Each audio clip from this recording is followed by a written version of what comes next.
जय हिंद दोस्तों। NER set 19 में आपका बहुत बहुत स्वागत है। तो चलते हैं हम लोग अपने एनईआर सेट 19 को भी आज पूरा करते हैं और देखेंगे आप लोगों की बहुत ही आसान एनईआर का सेट है। और आप लोगों का आर्मी का पेपर जितना भी आज तक हुआ है एनईआर से बाहर आपके प्रश्नों का लेवल नहीं गया है।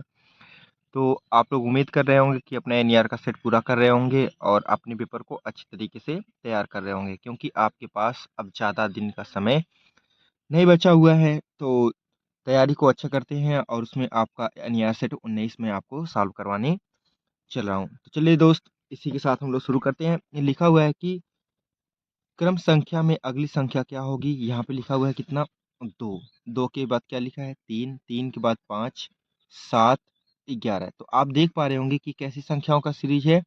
यह आपकी एक अभाज्य संख्याओं की सीरीज बन रही है, जैसे कि 2। 2 के बाद आपका 3। 3 के बाद अगली संख्या अभाज्य 5, 7। उसके बाद अभाज्य संख्या 11। अगली संख्या क्या हो जाती है, अभाज्य 13। क्या हो जाती है, अगली अभाज्य संख्या आपकी 13 होती है। तो ये आपका आंसर इस प्रश्न का हो जाएगा। ठीक है मित्र।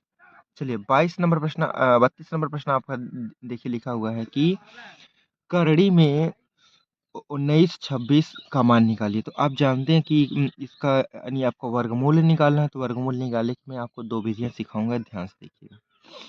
यहाँ पर सबसे पहले आप इसके दो अंकों में देखेंगे, इकाई का अंक क्या है, इकाई का अंक 6 है। यानी आप 4 का वर्ग करते हो तब भी इकाई के अंक पर 6 आता है, जैसे कि 4 चौके 16, तो 6 आ गया। लेकिन आप 8 का भी वर्ग करेंगे अगर, तो कितना हो जाएगा आपका, 8 का वर्ग करने पर ही आपका कितना आता है, आपका आता है इकाई के अंक पर 6 ही आता है, जैसे कि 8 है 64। ठीक है। तो यहाँ से आप ध्यान से देख पा रहे होंगे कि तो या तो इकाई के अंक पर आपका 4 होगा या तो इकाई के अंक पर क्या होगा, 8 होगा। अब कैसे पता चलेगा कि कौन सा लेंगे, यहाँ पर देखो इस 19 को देखो किस दो संख्याओं के वर्ग के बीच में आता है। तो यानी 4 का वर्ग और यहाँ से अगर 5 का वर्ग करें, 4 चौके 16 और 5 पचे 25। तो इसमें किसके पास पहले लिख देते हैं, 4 लिख देते हैं। इसके भी पास क्या लिख देंगे, 4, क्योंकि 4 से शुरू हो रहा है। या तो अब इसका वर्गमूल ये होगा या तो क्या होगा, ये होगा। अब इन दोनों में से कैसे कंफर्म करेंगे कि किसके पास होगा ये, तो यहाँ देखिए ये 19, 19 किसके पास है, 16 के ज़्यादा करीब है या 25 के। तो आप कहेंगे 19 आपका 16 के ज़्यादा करीब है, क्योंकि यहाँ पर सिर्फ 3 का अंतर है और यहाँ पे 6 का है। तो यानी इसका आंसर आपका राइट क्या हो जाएगा, 44 हो जाएगा। अगर मित्र आप ऐसे नहीं कर पाते हैं इसका आंसर, तो आप ऐसे निकाल लीजिएगा। ठीक है, ऐसे करके आप निकालेंगे तब भी यहाँ से आपका क्या हो जाएगा, आंसर आ जाएगा। चलिए मैं आपको करके एक बार दिखा देता हूँ। जैसे कि आप 2 से भाग देंगे तो कितना हो जाएगा, 9 दूनी के 18, 6 दूनी के 12, 8 दूनी के 16। फिर 2 से भाग दीजिए तो कितना हो जाएगा, 4 दूनी के 8, 8 दूनी के 16 और 4 दूनी के 8। फिर 2 से भाग लगाइए तो हो जाएगा 2 दूनी के 4, 4 दूनी के 8 और 2 दूनी के 4। फिर 2 से आपका एक बार जाएगा 2, क्या कहते, 2 एक नम 2, 2 दूनी के 4, 2 एक नम 2। 11 से डिवाइड करेंगे, 11, 11 हम 121। फिर आपका काटेंगे किससे, 11 से, तो 1 हो जाएगा। अब देखिए इसका जोड़ा बना लेते हैं, 2 2 और क्या 2, यानी 2 गुणे 2 गुणे 11, 2 दूनी के 4 और 4 का गुणा करेंगे 11, 11 चौक 44। तभी आपका यह क्या हो जाएगा, आपका यह आंसर आ जाएगा। ठीक है, तो आपके पास दोनों रास्ते हैं, जिस रास्ते से आप निकालना चाहें वहाँ से निकाल लीजिएगा। ठीक है। अगला प्रश्न आपके सामने है कॉपी पे। देखिए सीमित संसाधनों से भी आदमी की पढ़ाई की जा सकती है। तो अपने पास अगर कोई बोर्ड वगैरह अभी नहीं है अवेलेबल, तो मैं आपकी पढ़ाई ना रुके तो कॉपी पर ही सॉल्व कराते हैं। और आप लोग वीडियो को देख तो लेते हैं लेकिन लाइक करना भूल जाते हैं। तो आप लोगों से रिक्वेस्ट है कि लाइक और शेयर करें, किया करें, ताकि अ, मेरा भी आप लोगों के साथ साथ कुछ होता रहे, चैनल का भी ग्रो होता रहे। यहाँ देखो, यहाँ लिखा है कि 2 का स्क्वायर लिख लीजिए। और यहाँ क्या लिखा है, 4, 4 को भी क्या लिख सकते हैं, 2 का स्क्वायर। और यहाँ क्या लिखा है, 8, 8 को लिख देंगे 2 का क्यूब। और यहाँ क्या लिखे हैं आप, यहाँ पे बचा हुआ है 2 का पावर 4। ठीक है। अब यहाँ से क्या कर लीजिएगा, यहाँ से करिए, देखिए गुणा में आपकी घातें क्या हो जाती हैं, जुड़ जाती हैं। ये क्या हो जाएगा, 2 के घाते 2, 2 कितना हो गया 4, और यहाँ कितना हो गया 2 के पावर 2 की पावर 3 बटा 2 की पावर 4। अगर इस 2 की पावर 4 के 2 पावर 4 कट जाएगा, यानी 2 का पावर 3 बच जाएगा आपका। अगर एग्जाम में ऐसे रहेगा तो ऐसे लिख दीजिएगा, नहीं तो इसको विस्तृत कर दीजिएगा कि यानी 2 का क्यूब कितना हो जाता है, 2 का क्यूब हो जाता है 8। ठीक है मित्रों, तो उम्मीद करती होंगे ये प्रश्न भी आप लोग समझ पाए होंगे। ठीक है, चलिए अगला प्रश्न आप देखिएगा, आपके सामने लिखा हुआ है कि 4/11 भागा 25 बटा 22 गुणे 5/4। देखिए मित्र, इस प्रश्न में आप लोगों का बहुत ही आसान होता है, लेकिन कभी कभी आप फंस जाते हैं, तो फंसना नहीं है। ध्यान से देखिएगा कैसे, 4/11 और यहाँ देखिए भाग का उल्टा होता है गुणा। भाग का उल्टा क्या होता है, गुणा। तो यहाँ लगा देंगे अगर गुणा, बातों को ध्यान से सुनिएगा। भाग का उल्टा होता है गुणा, तो अंश का हर बना देंगे, हर का अंश बना देंगे। देखिए इसको लिख देंगे आप 22/5। क्यों? क्योंकि आपने अगर भाग को बदल दिया है गुणा में, तो अंश को बदल देंगे हर में, और हर को बदल देंगे किसमें, अंश में। इतनी बात समझ में आ गई। और उसके बाद वाले को ऐसे रखे रहिए, 5 बटा कितना, 4। देखिए 5 से 5 कट गया, 4 से 4 कट गया, 11 दूनी की 22। सिर्फ कितना बच गया, 2 में। देखो चुटकियों में ऐसे प्रश्न आपके क्या हो जाएंगे, ऐसे प्रश्न आपकी चुटकियों में सॉल्व होते रहेंगे। ठीक है, चलिए मित्र अगला देखिए, लिखा है कि 1500 रुपए पर 7% दर पर 3 वर्ष के साधारण ब्याज क्या होंगे। देखिए कितना अच्छा प्रश्न है, पहले आप इसको लगाइए वीडियो रोक कर, उसके बाद मैं आपका इसका आंसर करवा देता हूँ। ठीक है, अगर आपने लगा लिया तो आप देखिए P बराबर कितना, P बराबर है 1500 रुपये। R बराबर कितना दे दिया है, R बराबर दे दिया है 7%। और 3 वर्ष, T बराबर कितना दे दिया है, T बराबर दे दिया है 3 वर्ष। ठीक है, फार्मूला क्या लगता है, PRT/100 बराबर क्या, SI। P है आपका कितना, 1500 रुपया।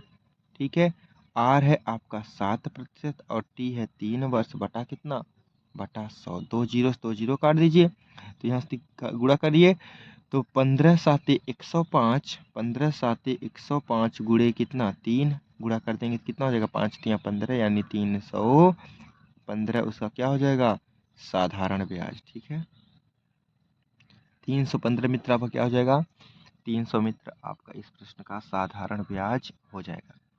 ठीक है दोस्तों, अगर इतनी बात समझ में आ गई है आप लोगों को, तो वीडियो को अन्य मित्रों के पास शेयर करके सब्सक्राइब करवाया करें। ठीक है, आगे बढ़ते हैं अगले प्रश्न को। चलिए 36 नंबर प्रश्न लिखा हुआ है, यदि एक वस्तु का क्रय मूल्य 150 रुपये और वह 168 रुपये में बेची गई, उसका लाभ प्रतिशत क्या होगा। देखिए एक वस्तु को आपने खरीदा कितने रुपए में, एक वस्तु को आपने खरीदा है 150 रुपये में, CP है, तो वस्तु का क्रय मूल्य आपको दे दिया 150 रुपये, और आपने कहा उसको कितने में बेच दिया गया, और उससे आपने सेल कर दिया 168 रुपये में। तो यहाँ पे कितने का लाभ हुआ, या तो आपने कहा कि यहाँ पे आपको लाभ हो गया सर 18 रुपये का। कितने रुपए का, 18 रुपये का लाभ है।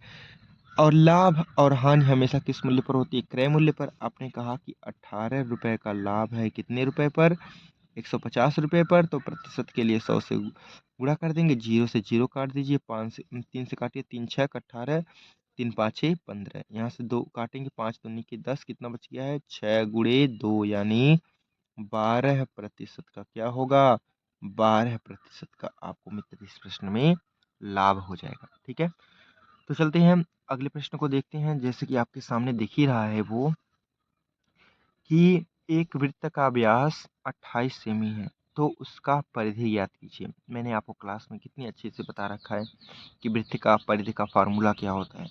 ठीक है, ध्यान से देखिए, एक वृत्त का व्यास आपको दिया है, एक वृत्त क्या होगा, एक वृत्त। ठीक है, ये हो गया आपका वृत्त, और यहाँ से आप देख रहे होंगे एक वृत्त का आपको दिया हुआ है व्यास। तो परिधि से परिधि, परिधि से परिधि को मिलाने वाली रेखा को क्या कहते हैं, व्यास कहते हैं, जो कि टोटल कितना है 28। आप जानते हैं त्रिज्या बराबर क्या होता है, व्यास का आधा। तो व्यास बटा 2 त्रिज्या, तो व्यास कितनी है, व्यास है आपका 28/2, यानी त्रिज्या कितनी जाएगी, 14 दूनी की 28, 14 हो जाएगा। ठीक है, तो आपको क्या पूछा है, आपको प्रश्न में पूछ रखा उसकी परिधि, क्या पूछा है, परिधि। तो आप जानते हैं ना कि यहाँ से यहाँ तक की टोटल आपकी लंबाई क्या कहलाती है, परिधि कहलाती है। तो परिधि का फार्मूला क्या होता है, परिधि परिधि बराबर होता है 2πr। क्या होता है, 2πr। 2 पाई की जगह के रख देंगे 22/4, और परिधि r का मान कितना है, 14। काट देंगे 7 दूनी की 14, 22 दूनी की 44, 44 दूना 88, 88 सेंटीमीटर आपको क्या चाहिए, परिधि आ जाएगी। ठीक है मित्र, इतनी बात समझ में आ गई आप लोगों को। ठीक है, इतनी बात समझ में आ गई है तो हम लोग बढ़ते हैं अगले प्रश्न की ओर, चलते हैं, देखते हैं जो आपका प्रश्न क्या है कि त्रिभुज के तीनों कोणों का जोड़ कितना होगा। चलिए, बहुत ही प्यारा प्रश्न, त्रिभुज के तीनों कोण, अगर त्रिभुज ए के सामने भुजा ए, बी के सामने भुजा बी, और कोण सी के सामने भुजा क्या हो, सी हो, तो पूछा है कोण ए प्लस कोण बी प्लस कोण सी, तो कितना होता है, याद कर लीजिएगा, त्रिभुज के तीनों अंतःकोणों का योग कितना होता है, 180 अंश होता है। ठीक है, त्रिभुज के तीनों अंतःकोणों का योग कितना होता है, 180 अंश होता है। ठीक, चलिए अगला प्रश्न है कि संख्या 8 का घन क्या होगा। तो ठीक है, मैंने आप लोगों को बहुत बार निकालना सिखाया है, बताना सिखाया है, तो आप लोग इसको बताएंगे 8 का घन क्या होगा, ये आप लोगों के लिए मैं वर्क छोड़ दे रहा हूँ। ठीक है, तो बताएंगे आप लोग 8 का घन क्या होता है अपनी कमेंट बॉक्स में।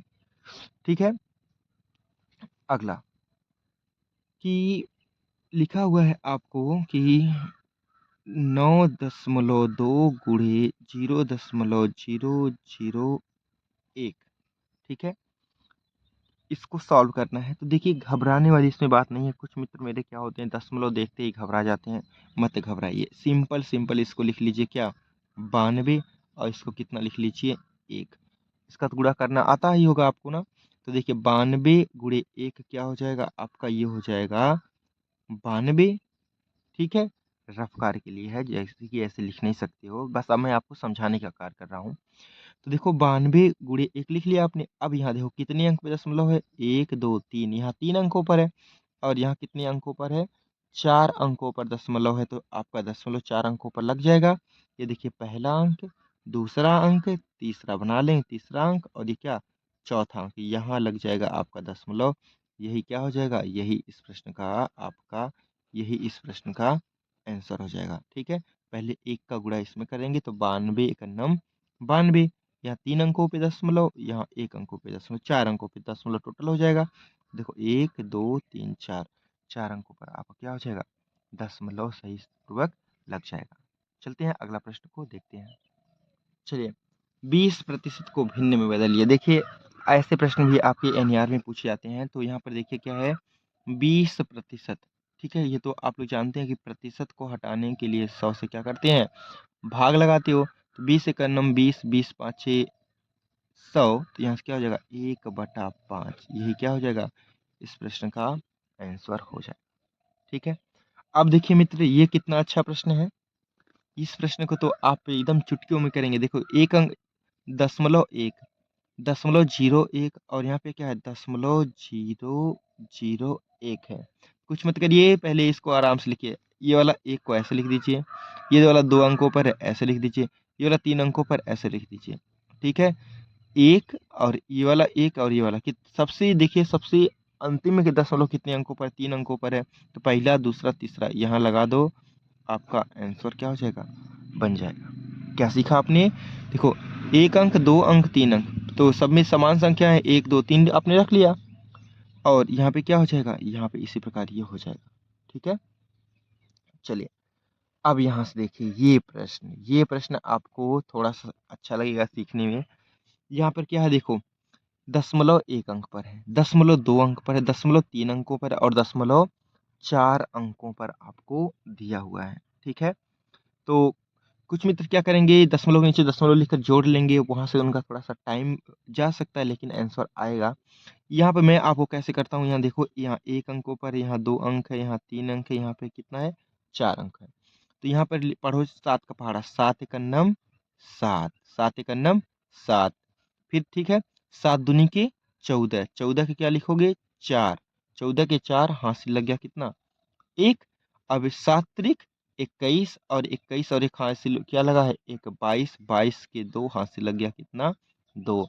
ठीक है मित्र, देखो 7 चौक 28, 28 और 2 कितना हो जाएगा, 30। फिर से एक बार देखो, 7 एकन्नम 7, 7 दूनी के 14 के 4, 7 त्रिक 21 और एक हासिल 22, 7 चौक 28 और हासिल 2, 30। और यहाँ देखो, सब में सबसे ज्यादा बड़ा दशमलव कितने अंकों पर है, देखो 4 अंकों पर है, 4 अंकों पर दशमलव लगा दो, 1 2 3 4, यहाँ रख दोगे, आंसर हो जाएगा, यानी 0.0247, यही इस प्रश्न का क्या हो जाएगा, यही इस प्रश्न का आपका आंसर हो जाएगा। ठीक है दोस्त, तो चलते हैं अगला प्रश्न को बढ़ते हैं। यहाँ पर देखो लिखा हुआ है कि 0.01 गुणे 0.1, तो यह भी वही प्रश्न है। यहाँ पर देखो 1 है और यहाँ भी क्या है, 1 है, 1 का 1 में गुणा करो, पहले दशमलव को भूल जाइए, दशमलव सोच लिए है ही नहीं है, ठीक है। आप ये मान के चलिए कि दशमलव आपके इसमें है ही नहीं है, तो कैसे लगाएंगे, यहाँ पे देखो 1 एकन्नम 1 हो गया, ठीक है। अब यहाँ पर काउंट करो दशमलव, यहाँ पे दशमलव कितने अंकों पर है, 2 अंकों पर, यहाँ 1 अंकों पर, टोटल दशमलव 3 अंकों पर जाएगा। तो यहाँ 1 अंक, ये हो गया आपका 2 अंक, और यहाँ क्या हो जाएगा, 3 अंक, यहाँ लगा लेंगे, आपका ये क्या हो जाएगा, यही इस प्रश्न का आंसर हो जाएगा। फिर से 1 एकन्नम 1, ठीक है, यानी 1 और 1 का गुणा क्या हो गया, 1, यहाँ दशमलव 2 अंक और यहाँ दशमलव 1 अंक, 2 और 1 3 अंकों पे आपका दशमलव लग जाएगा।